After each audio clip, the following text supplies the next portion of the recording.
Sign over your business or we'll burn it down. The leader's voice was casual, like ordering coffee. 3 men stood behind him. Tattoos, dead eyes, the usual type. He laid his gun on the counter, metal against wood. I kept wiping the counter. Slow, precise, the same rhythm I used when cleaning my rifle years ago. This place, my restaurant, wasn't much, but it was 20 years of work, my only quiet after the noise. I glanced at the gun, then at him. He smirked.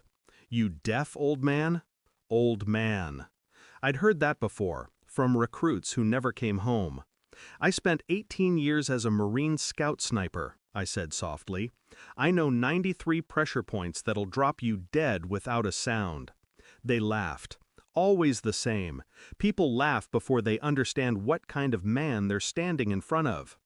I walked to the door, turned the key. The lock clicked. "Nobody leaves," I said. "Not until I'm done." The laughter died. They didn't come for money.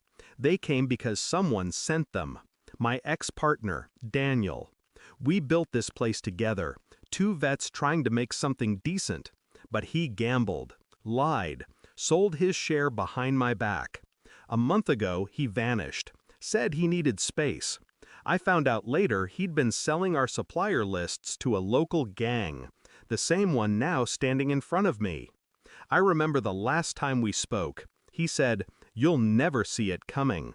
I thought he meant a business trick. I didn't know he meant this. That night, I'd stared at our old Marine photo hanging in the back office. 2 brothers in arms. Now just ghosts in different uniforms. It wasn't anger I felt. It was precision, the kind of silence that comes before a bullet leaves the barrel. I started investigating quietly. No violence, just patterns. Every order from suppliers that went missing, every bill that didn't match the books, it all traced back to Daniel. I pulled phone logs. His number appeared on burner phones connected to the gang's warehouse. He used my recipes, my reputation, and my trust.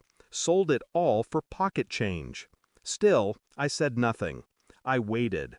The gang came twice that week, once to warn me, once to negotiate. Each time I smiled, listened, let them believe I was afraid. I moved my savings to a separate account, installed cameras, sent a quiet message to someone I knew from my old unit, now working in law enforcement. He asked, "You planning to handle this the old way?" I said, "No, I'm done with blood." But that was only half true.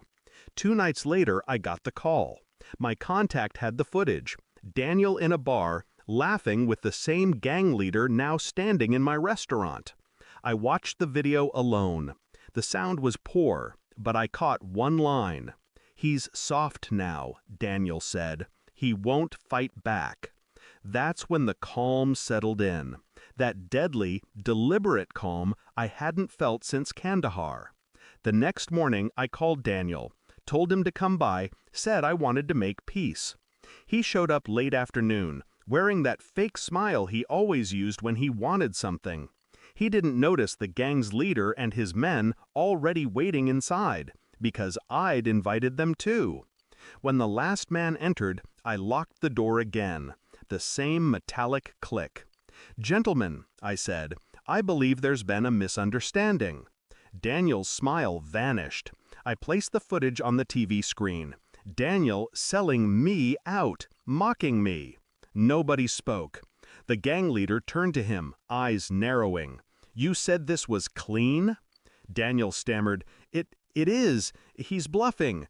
I cut him off. No bluff.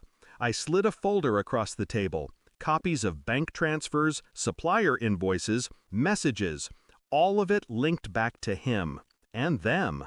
Then I said, quietly, "Law enforcement's been watching this place for 2 weeks. They're waiting outside." Daniel's face drained. The leader cursed under his breath.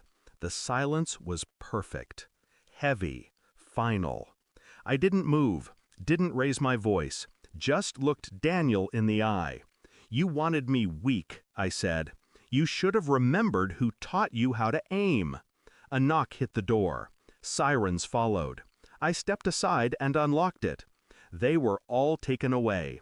Daniel shouting, the gang leader glaring. I just stood there, cleaning the counter. Same motion as before.